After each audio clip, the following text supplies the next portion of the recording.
بسم اللہ الرحمن الرحیم وصلی اللہ وسلم علی رسولہ الکریم وعلی آلہ واصحابہ اجمعین اما بعد۔ اللہ سبحانہ و تعالیٰ نے اپنے نبی صلی اللہ علیہ وسلم کی بعثت کو قرآن کریم میں احسان قرار دیا ہے۔ ارشاد فرمایا کہ لقد من اللہ علی المؤمنین اذ بعث فیہم من انفسہم رسولا، کہ اللہ تعالیٰ نے مومنین پر احسان فرمایا جب انہی میں سے ایک نبی کو ان میں مبعوث کیا۔ اس سے معلوم ہوتا ہے کہ اللہ تعالیٰ نے اپنے نبی کی بعثت کو ایک ایسی چیز، ایسی نعمت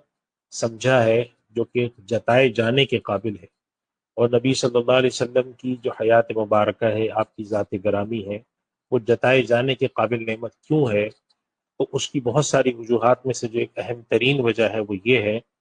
کہ اللہ تعالیٰ انسان کو دنیا میں جس مقصد کے لیے پیدا فرماتا ہے، انی جاعل فی الارض خلیفہ، اس کا سب سے کامل مظہر انبیاء کرام کی ذات ہوتی ہے۔ اور ان تمام انبیاء میں نبی کریم صلی اللہ علیہ وسلم چونکہ خاتم النبیین ہیں، انبیاء کے سردار ہیں، لہٰذا آپ کی حیات طیبہ اس معاملے میں سب سے زیادہ ہمارے لیے مشعل راہ ہے۔ اللہ تعالی ہم سے کیسی زندگی چاہتا ہے، اس دنیا میں انسان کو بھیجنے کا، خلیفہ فی الارض بنانے کا جو مقصود ہے وہ کیا ہے، وہ اللہ تعالی نبی کے ذریعے ظاہر کر کے دکھاتا ہے۔ اور قرآن کریم میں اس بات کی طرف اشارہ یہ فرمایا گیا کہ ان کنتم تحبون اللہ فاتبعونی، اگر تمہیں اللہ سے محبت کا دعویٰ ہے یا اللہ سے محبت چاہتے ہو تو میری اتباع کرو۔ اس سے معلوم یہ ہوا کہ اگر کوئی شخص اللہ تک پہنچنا چاہتا ہے، اللہ تک جانا چاہتا ہے، اللہ تک رسائی چاہتا ہے، اللہ سے محبت چاہتا ہے، اللہ سے محبت کا دعویٰ رکھتا ہے، تو نبی کریم صلی اللہ علیہ وسلم کی آمد کے بعد آپ کی ذات گرامی کی اتباع اور آپ کی آمد سے پہلے انبیاء کرام کی اتباع ضروری تھی، کیونکہ انبیاء کرام ہی انسان کو بتاتے ہیں کہ سیدھا رستہ کیا ہے، کون سے راستے پر چل کے اللہ کی مراد، اللہ کی مرضی کے مطابق زندگی بسر ہوگی، اور کون سی راہ ایسی ہے کہ جس میں انسان ٹھوکریں کھائے گا، کچھ صحیح کرے گا، کچھ غلط کرے گا، اور منزل مقصود تک نہیں پہنچے گا، معرفت خدا اس کو حاصل نہیں ہوگی، اور اس کو یہ سمجھ میں نہیں آئے گا کہ میں کس مقصد کے لیے اس کائنات میں بھیجا گیا۔ اس لیے نبی کریم صلی اللہ علیہ وسلم کی ذات گرامی ہمارے لیے ایک بڑی نعمت ہے، اور آپ صلی اللہ علیہ وسلم کی حیات طیبہ اور آپ کی جو زندگی ہے اس کے ساتھ ہمارا تعلق اسی نوعیت سے جڑنا بھی چاہیے۔ ہمارے یہاں آج کل ایک موضوع بہت زیادہ اہمیت کا حامل ہے، اور میں سمجھتا ہوں کہ ہمیں اس کو پڑھنا بھی چاہیے اور اس کو اپنے دل میں بٹھانا چاہیے اور اس کو سمجھنا چاہیے۔ اور وہ موضوع ہے کہ نبی کریم صلی اللہ علیہ وسلم کی حیات مبارکہ کو دو طرح سے پڑھا جاتا ہے۔ آپ صلی اللہ علیہ وسلم کی حیات طیبہ کو دو رخ سے دیکھا جاتا ہے۔ ایک تو آپ صلی اللہ علیہ وسلم چونکہ اس کائنات کی سب سے برگزیدہ ہستی ہیں، تو آپ دنیا میں آئے، آپ کی پیدائش کیسے ہوئی، آپ کو نبوت کیسے ملی، آپ صلی اللہ علیہ وسلم کی نبوت سے پہلے کی زندگی کیا تھی، نبوت کے بعد کی زندگی کیا تھی، 13 سالہ مکی زندگی کیسی تھی، 10 سالہ مدنی زندگی کیسی تھی، آپ کی نجی زندگی کیسی تھی۔ تو اس کے حوالے سے کچھ تاریخی طور پر ہم اللہ کے نبی صلی اللہ علیہ وسلم کی سیرت کو پڑھتے ہیں۔ اس طرح سے موضوع پہ کتابیں بھی لکھی گئی ہیں، اور وہ بہت عمدہ کتابیں ہیں، اور سیرت کے پڑھنے کا ایک بہت ہی اہم نقطہ اور ایک بہت ہی، جسے ہم کہتے ہیں کہ انسان کی زندگی میں تبدیلیاں لانے والا جو نقطہ نگاہ ہے وہ یہ ہے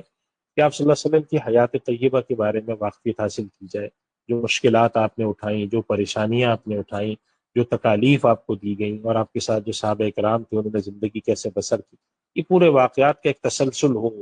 تاریخی طور پہ کیا ہوا، کس طرح سے ہوا، آپ صلی اللہ علیہ وسلم نے کیا بات ارشاد فرمائی، حدیث کیسے منظم ہوئی، قرآن کریم کیسے نازل ہوا، وہی آپ پر کیسے آتی تھی۔ ایک اور طریقہ سیرت کو پڑھنے کا، نبی کریم صلی اللہ علیہ وسلم کی حیات کو پڑھنے کا، جس کی طرف رجحان ان دنوں میں زیادہ ہوا ہے، اور وہ رجحان اس لیے زیادہ ہوا ہے کہ ہم نے اپنی عملی زندگی سے نبی کریم صلی اللہ علیہ وسلم کی حیات طیبہ سے متاثر ہو کر اور اس سے تاثر لے کر جو ہمیں اپنی عملی زندگی میں تبدیلیاں لانی چاہیے وہ اب نظر نہیں آتی۔ اللہ کے نبی صلی اللہ علیہ وسلم کی سیرت ہم پڑھتے ہیں، آپ پر درود بھیجتے ہیں، آپ کی سیرت کی محافل منعقد کرتے ہیں، جو کہ بہت اچھی بات ہے، بڑی سعادت کی اور اللہ تعالیٰ کی طرف سے منتخب ہونے کی نشانی ہے کہ انسان جو ہے وہ نبی کریم صلی اللہ علیہ وسلم کی سیرت کے ساتھ اشتغال رکھے۔ لیکن آپ صلی اللہ علیہ وسلم کی سیرت طیبہ کا ایک بہت بڑا حصہ، جس کی اس بنیاد پر ساری فقہ مرتب ہوئی، جس کی بنیاد پر احادیث کے اندر ابواب قائم کیے گئے، جس کی بنیاد پر ایک بہت بڑا جو دین کا شعبہ ہے اور حصہ ہے وہ تربیت اخلاق کا ہے، تعلیم اخلاق کا ہے، وہ ہے اللہ کے نبی صلی اللہ علیہ وسلم کی سیرت طیبہ سے سبق حاصل کرنا، آپ صلی اللہ علیہ وسلم کی سیرت سے، آپ کی زندگی سے یہ سیکھنا کہ آپ صلی اللہ علیہ وسلم کے سیاسی معاملات کیا تھے، آپ صلی اللہ علیہ وسلم کی نجی زندگی کیسی تھی، آپ صلی اللہ علیہ وسلم نے انصاف کس طرح قائم کیا، آپ صلی اللہ علیہ وسلم معیشت کو کیسے دیکھنا چاہتے تھے۔ یعنی سیرت کے ذریعے ہم تاثر حاصل کر کے، سیرت کی ان اسباق کو پڑھ کے، سیرت کی ان چیزوں پہ نظر رکھ کے جب ہم غور کرتے ہیں تو دو چیزیں سامنے آتی ہیں۔ ایک آتی ہے بنیادی حلال اور حرام کا فرق، اس میں تو ہمارے پاس اختیار ہی نہیں ہے کہ ہم کوئی آپشن رکھیں کہ نہیں، اللہ کے نبی صلی اللہ علیہ وسلم منع فرماتے ہیں اور ہم پھر بھی ایک کام کریں۔ اللہ تعالیٰ نے تو قرآن کریم میں اس بات کی طرف واضح اشارہ فرما دیا کہ جب اللہ اور اس کے رسول ایک بات طے کر دیں تو کسی مسلمان کے پاس اس کے اندر کہنے کا، سننے کا، سوچنے کا اختیار نہیں رہتا۔ وما كان لمؤمن ولا مؤمنة اذا قضى الله ورسوله امرا ان يكون لهم الخيرة من امرهم، اختیار ختم ہو جاتا ہے، آپشن ختم ہو جاتا ہے، والنٹری کام نہیں رہے گا، انوالنٹری ہے، لازمی ہو جاتا ہے۔ دین کا ایک وہ حصہ ہے جو اللہ کے نبی صلی اللہ علیہ وسلم نے زندگی بسر فرمائی، لیکن وہ مسلمانوں پر لازم نہیں کیا۔ جس طریقے سے آپ نے سنتوں کے بارے میں سنا ہوگا کہ سنتیں، آپ صلی اللہ علیہ وسلم کی کچھ ایسی سنتیں ہیں جن کو ہم سنن عادیہ کہتے ہیں، روزمرہ کی زندگی کی سنتیں، آپ کھاتے کس طرح سے تھے، آپ سوتے کس انداز میں تھے، لباس کیسا پسند فرماتے تھے، تو یہ وہ سنتیں ہیں جو کہ قانونی طور پہ، فقہی طور پہ، شرعی طور پہ لازم نہیں کی گئی۔ اگر ایک شخص ان سنتوں کو نہیں اپناتا، اللہ تعالیٰ کے یہاں اس سے مطالبہ مواخذہ نہیں ہے، لیکن یہ وہ سنتیں ہیں کہ جن پر عمل کرنا امت کے اندر چلا آ رہا ہے، 1500 سال سے متوارث ہے کہ لوگ ان سنتوں پہ عمل کرنا، ان سنتوں کو اپنی زندگی میں داخل کرنا اور اس کو اپنانا اپنے لیے سعادت سمجھتے ہیں اور فخر کا باعث سمجھتے ہیں۔ اس وجہ سے ہمارے ذہن میں یہ بات بڑی واضح رہنی چاہیے کہ اگر ہم ان احکام پہ عمل کرتے ہیں جو کہ لازم ہیں، جن پر عمل کرنا چاہیے، تو اس کے ساتھ ساتھ اپنی زندگی کے اندر نظام اخلاق میں، نظام سیاست میں، نظام معیشت کے اندر جو ہم اسٹریٹجیز بناتے ہیں، پالیسی بناتے ہیں، یعنی اللہ تعالیٰ نے جو انسانوں کو اختیار دیا ہے مباح چیزوں میں کہ تم جیسے چاہو زندگی بسر کرو، یعنی کہ جیسے ایک چیز حلال بیان کر دی، حرام بیان کر دی، اس کے بعد ایک شخص کو اختیار دیا کہ تم جو چاہو کھاؤ، جیسے چاہو پیو، اگر وہ حلال ہے، کلوا من الطیبات واعملوا صالحا، پاکیزہ چیزیں کھاؤ اور نیک کام کرو۔ تو پاکیزہ چیزیں جو مباحات ہیں کہ ہم اپنی زندگی کے نظام میں کیا چیز کر سکتے ہیں، اگر کسی شخص کی ریٹائرمنٹ کی ایج کسی ملک کے اندر 60 سال ہے، یا اس طرح سے اور قواعد ہیں جو کہ انتظامی قواعد کہے جاتے ہیں، تو ان قواعد کو بناتے وقت سیرت سے، نبی کریم صلی اللہ علیہ وسلم کی حیات طیبہ سے چیزیں حاصل کر کے اپنی زندگی میں ان کو جاری کرنا۔ ہمارے یہاں مینجمنٹ کے اوپر، ہمارے یہاں ایڈمنسٹریشن کے اوپر، ہمارے یہاں لیڈرشپ کے اوپر جو کورس کرائے جاتے ہیں، اس میں زیادہ تر مغربی دنیا کے جو ماہرین ہیں، جو کہ نفسیات کے ماہرین ہیں، سوشیولوجی کے ماہرین ہیں، ایڈمنسٹریشن کے ماہرین ہیں، مینجمنٹ کے ماہرین ہیں، ان کی آراء، ان کی باتیں، ان کی گفتگو اور ان سے چیزیں حاصل کی جاتی ہیں جو کہ شرعاً منع نہیں ہے۔ اگر کوئی چیز اچھی ہے، کوئی سیکھنے والی چیز ہے، تو نبی کریم صلی اللہ علیہ وسلم کا ارشاد ہے کہ جو حکمت کی بات گویا کہ اس طرح ہے کہ مومن کی گمشدہ چیز ہے، جب انسان کو کوئی گمشدہ چیز ملتی ہے تو جیسے ہی ملتی ہے انسان فوراً اٹھاتا ہے کہ ارے یہ وہ چیز ہے جو گم ہو گئی تھی۔ تو حکمت کی بات ہمیں کہیں سے بھی ملے، اگر وہ دین کے اصولوں کے خلاف نہیں، ہم لے سکتے۔ لیکن ساتھ ساتھ ایک سوال یہ پیدا ہوتا ہے کہ اگر ایک آدمی مینجمنٹ کے اوپر بات کر رہا ہے، ایک آدمی لیڈرشپ کے اوپر بات کر رہا ہے، تو کیا وجہ ہے کہ وہ آدمی سیرت سے ان چیزوں کو، اسباق کو نہیں لیتا؟ آپ صلی اللہ علیہ وسلم نے جنگیں کی ہیں تو کیسے کی ہیں، لشکر تشکیل دیے تو کیسے دیے ہیں، قاضیوں کا عزل و نصب کیا ہے تو کیسے کیا ہے، قانون سازی کیسے کی ہے، سزائیں کیسے دی ہیں،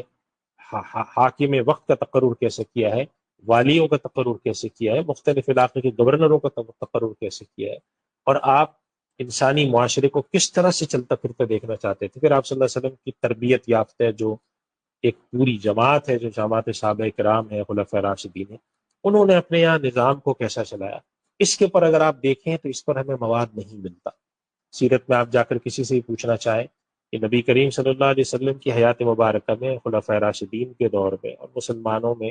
صحابہ کرام رضوان اللہ علیہ مجمعین جب تک حیات تھے، سن 110 ہجری تک، تو مسلمانوں میں نظام حکومت جو چلتا تھا اس میں کیا ہوتا تھا، نظام انصاف کیسے چلتا تھا، قانون کیسے چلتا تھا، انسانی معاشرت کیسے تھی، اس کے اوپر بہت زیادہ بڑے پیمانے پر کام ہو، اور اس میں سے اسباق نکال کے ہم اپنے یہاں لیڈرشپ کے کورس میں پڑھائیں، اپنے مینجمنٹ کے کورس میں پڑھائیں، ایڈمنسٹریشن کے کورس میں پڑھائیں، اسٹریٹجک مینجمنٹ میں پڑھائیں۔ ہمارے پاس وار کالجز ہیں جس کے اندر ہم جنگی حربے سکھاتے ہیں، وہاں پر پڑھائی جاتی ہیں کچھ چیزیں، لیکن اس کا ایک منظم طریقہ کار ہو جس سے ہمیں یہ معلوم ہو کہ ہماری جو عام زندگی کی روٹین کی چیزیں ہیں وہ بھی ہدایت کے منبع اللہ کے نبی صلی اللہ علیہ وسلم کی ذات گرامی اور آپ کی سیرت سے نکلی ہوئی ہیں اور آپ کی سیرت سے سیکھی گئی ہیں۔ یہ ایک سیرت کا بہت بڑا حصہ ہے جس کی طرف سے ہمارے یہاں خاصا ایسا رجحان پایا جاتا ہے کہ اس طرف لوگوں کی توجہ کم ہے، ہمیں اس طرف متوجہ ہونے کی ضرورت ہے۔ اور میں نوجوان نسل اور خاص طور پہ وہ حضرات جو کہ مختلف قسم کی لیڈرشپ سے وابستہ ہیں، ان کے یونیورسٹی میں پروگرام پڑھائے جاتے ہیں، ایڈمنسٹریشن پڑھائی جاتی ہے، سیاست پڑھائی جاتی ہے، اور اس کے علاوہ بہت سارے ہمارے یہاں لیڈرشپ کے اس طرح کے ادارے قائم ہو رہے ہیں، وہ اپنے یہاں ان چیزوں کو دیکھیں کہ اللہ کے نبی صلی اللہ علیہ وسلم کیا ان چیزیں کیسے ہوتی تھی، اخلاقیات پر بہت ساری چیزیں لکھی گئی ہیں، تو وہ کیسے نظم چلتا تھا، ایک اسلامی معاشرے کے اندر اخلاقیات کا معاملہ کیسے چلے گا۔ یہ ایک بہت بڑا سبق ہے جس کو ہم سیکھ کر اپنی زندگی کے اندر تطبیق کر سکتے ہیں۔ ہمارے یہاں کچھ لوگ ہیں جو کہ مینجمنٹ کے اوپر کتابیں لکھی ہوئی مل جاتی ہیں، اس کے سبق پڑھاتے ہیں کہ جی مینجمنٹ کیسے ہونی چاہیے، مینجمنٹ کے 10 اسباق، مینجمنٹ کے 12 نقطے، فلاں کام کرنے کے 10 گر، نظام انصاف چلانے کے طریقے، ایک آلٹرنیٹ سسٹم ہو جس کے اندر نظام انصاف ملتا ہو، متوازی عدالت نظام ہو، یا ایک اس کے مقابلے میں ایک عدالتی نظام اس طرح کا ہو کہ جس کے اندر انصاف ملتا ہو،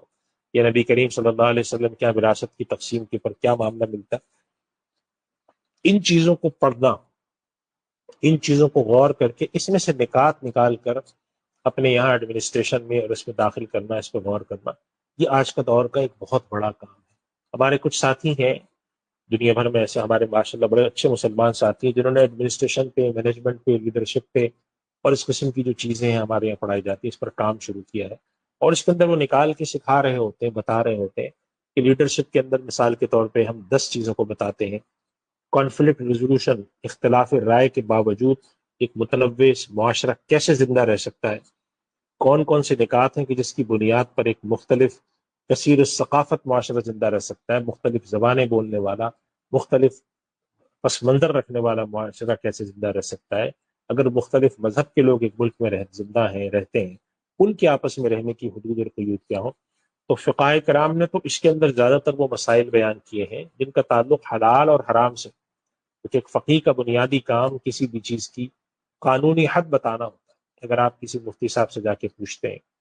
کہ میں 2 رکعت نفل پڑھتا ہوں، سورہ فاتحہ پڑھتا ہوں، انا اعطیناک الکوثر پڑھتا ہوں، دوسری رکعت میں خوب سورہ اخلاص پڑھتا ہوں، میری نماز ہو جاتی ہے؟ ان کا جواب ہوگا کہ ہو جاتی ہے۔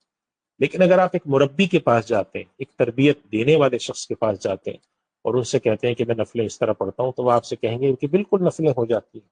لیکن وہ پوچھیں گے کہ سوال میرا یہ ہے کہ اپنے اللہ کے ساتھ جب آپ تعلق جوڑتے ہیں، کھڑے ہوتے ہیں، تو چھوٹی صورتیں کیوں پڑھتے ہیں، بڑی کیوں نہیں پڑھ لیتے، زیادہ کیوں نہیں پڑھ لیتے؟ یعنی کہ وہ اس بات کو حلال اور حرام کے دائرے سے نکل کر ذرا آگے کی طرف جا کے سوچتے ہیں، جس کو قرآن کریم میں احسان سے تعبیر کیا گیا، ان اللہ یأمر بالعدل والاحسان، قانون کے تقاضے پورے کرتے رہنا عدل ہے، اور قانون کے تقاضوں سے بڑھ کے کرنا احسان ہے۔ احسان ہے، یہ ہماری اسٹریٹجی ہے، یہ ہماری اس طرح کی جو ترتیب ہے۔ ہمارے یہاں فقہائے کرام زیادہ تر حلال اور حرام پہ گفتگو کریں گے، ان کا دائرہ عمل ہی یہی ہے۔ ان سے آپ جا کے پوچھیں گے، وہ بتائیں گے یہ حرام ہے، یہ غلط ہے، یہ صحیح ہے۔ لیکن اگر آپ جا کے ان سے پوچھیں کہ آپ ہمیں یہ بھی تجویز کریں کہ ہمیں اپنے یہاں چیزوں کو بہتر کیسے کیا جا سکتا ہے، تو وہ ایک مجموعی تجویز دیں گے۔ لیکن جو ہمارے یہاں مربی حضرات ہیں، مشائخ ہیں، سیرت کے اوپر کام کرنے والے حضرات ہیں، اب انہوں نے فقہ السیرہ کے عنوان سے کام شروع کیا پاکستان میں، اس عنوان سے یونیورسٹیز کو ضرورت ہے۔ میں اپنے نوجوانوں سے کہوں گا جو یونیورسٹیز کے اندر کام کر رہے ہوتے ہیں، مینجمنٹ کے اوپر اسائنمنٹ لکھ رہے ہوتے ہیں، مینجمنٹ کے اوپر پریزنٹیشن بنا رہے ہوتے ہیں، BBA کے لڑکے ہوتے ہیں، ہمارے پاس پولیٹیکل سائنس کے لڑکے ہوتے ہیں، ہمارے پاس جو ماسٹر آف پبلک ایڈمنسٹریشن ہے MPA کے لڑکے ہیں، اس طرح کے سوشل سائنس کے بہت سارے ایسے سیگمنٹ ہیں جہاں پہ طلبہ کو سیرت کے ساتھ جوڑ کر اپنی اسٹریٹجی کے بارے میں پڑھانے کی ضرورت ہے۔ اس سے کیا ہوگا کہ اگر ایک نسل تیار ہوگی جو غور کرتی ہوگی کہ اللہ اور اس کے رسول کے مطابق زندگی ایسے بسر ہوتی ہے، اگر ایک آدمی کو آپ نے ساری فلسفی ویسٹرن پڑھانی ہے، نبی کریم صلی اللہ علیہ وسلم سے کے لائے ہوئے دین کے بارے میں صرف اتنا پڑھانا ہے کہ جی یہ ایک حلال ہوتا ہے ایک حرام ہوتا ہے، تو پھر اس آدمی نے بڑے ہونے کے بعد، اس آدمی کی نے عملی زندگی میں آنے کے بعد اپنی سوچ کا دائرہ ظاہر ادھر نہیں لانا. وہ کہے گا یہ تو چلو میرا مذہب ہے، میں نماز پڑھ لوں، زکوٰۃ دے دوں، حج کر لوں، بس ٹھیک ہے، لیکن میں اپنی عملی زندگی میں کاروبار کو کیسے بناؤں، میری ہیومن ریسورس پالیسیز کیسی بنے، میں ملازمین کے ساتھ کیسے پیش آؤں، میرے یہاں چھٹیاں کس طرح سے دی جائیں، میرے یہاں فلاں کام کیسا ہو، خوشی کیسے منائی جائے، سیمینار کیسے منعقد ہو. ان چیزوں کی طرف اس کی توجہ دیکھنے کے لیے جائے گی تو ہمیشہ یہ کہ جو مغربی دنیا میں کیا ہوا ہے. ظاہر ہے وہاں پر بہت کام ہوا ہے، اور ایسا نہیں ہے کہ وہ بیکار کام ہے، بہت مفید کام ہے، لیکن اگر ہم ان کاموں کو اس بنیاد پر استوار کریں اور دین کی فہم اس کے اندر شامل کریں تو یہ ایک بہت کارآمد اور بہت مفید چیز ہے. میں نوجوانوں سے خصوصی طور پہ، اساتذہ سے اور نوجوانوں سے درخواست کروں گا. ہمارے یہاں پاکستان میں الحمدللہ سیرت کی طرف لوگوں کا رجحان ہے،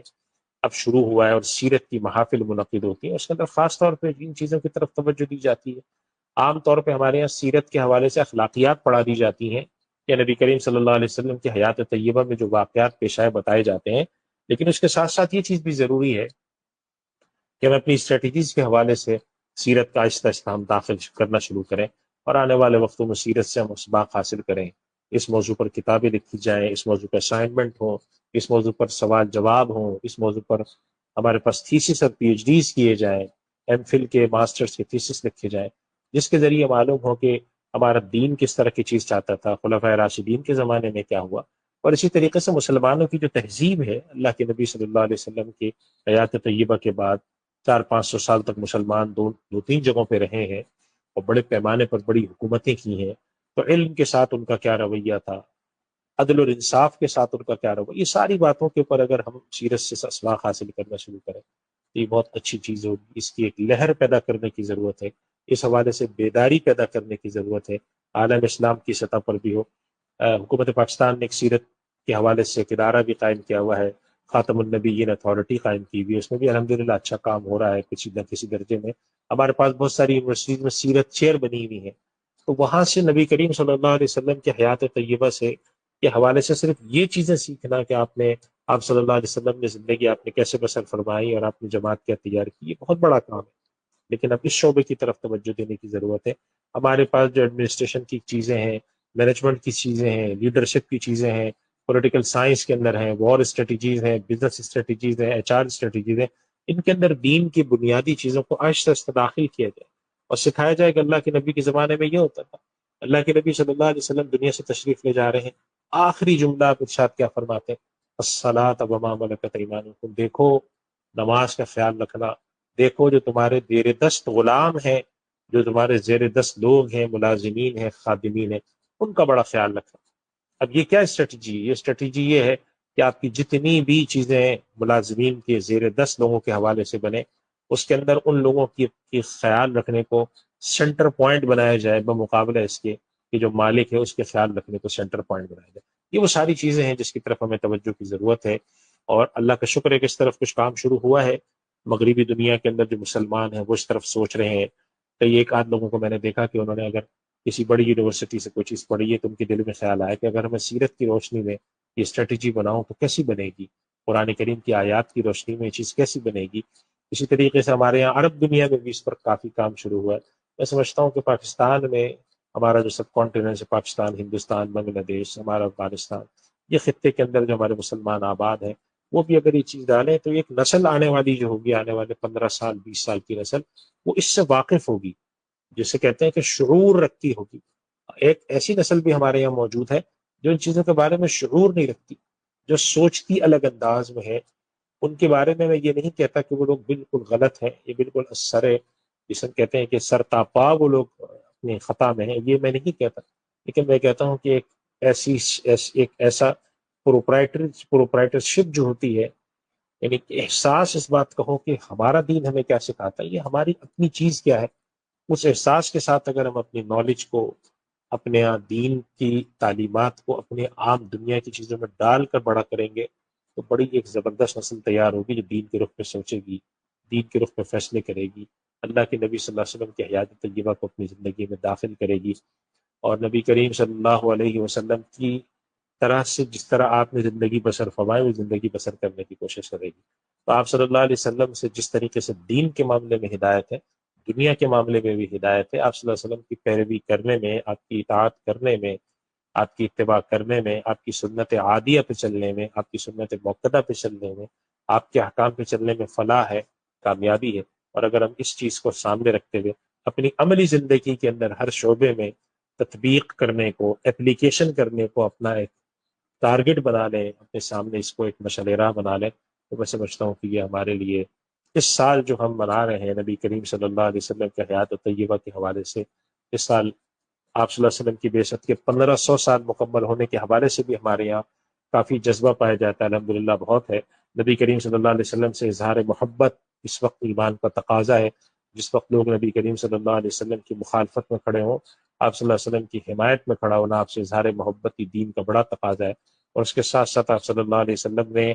جو کچھ ہمیں سکھایا، جو کچھ آپ صلی اللہ علیہ وسلم نے ہمیں تعلیم دی، اس کو زندگی میں لانا، یہ سب سے بڑی خوشی کی بات ہے۔ آخر میں عرض کروں گا کہ جب نبی کریم صلی اللہ علیہ وسلم نے حجۃ الوداع کے خطبہ دیتے وقت صحابہ کرام کو مخاطب کر کے فرمایا تھا کہ میں نے اللہ کا پیغام تم تک پہنچا دیا ہے، الا هل بلغت، تو انہوں نے کہا کہ یا رسول اللہ آپ نے اللہ کا پیغام پہنچا دیا۔ تو آپ نے آسمان کی طرف انگلی اٹھا کر کہا تھا اللہم فاشہد، پروردگار تو گواہ رہنا کہ میں نے تیرا پیغام پہنچا دیا تھا۔ پیغام کیا پہنچایا تھا؟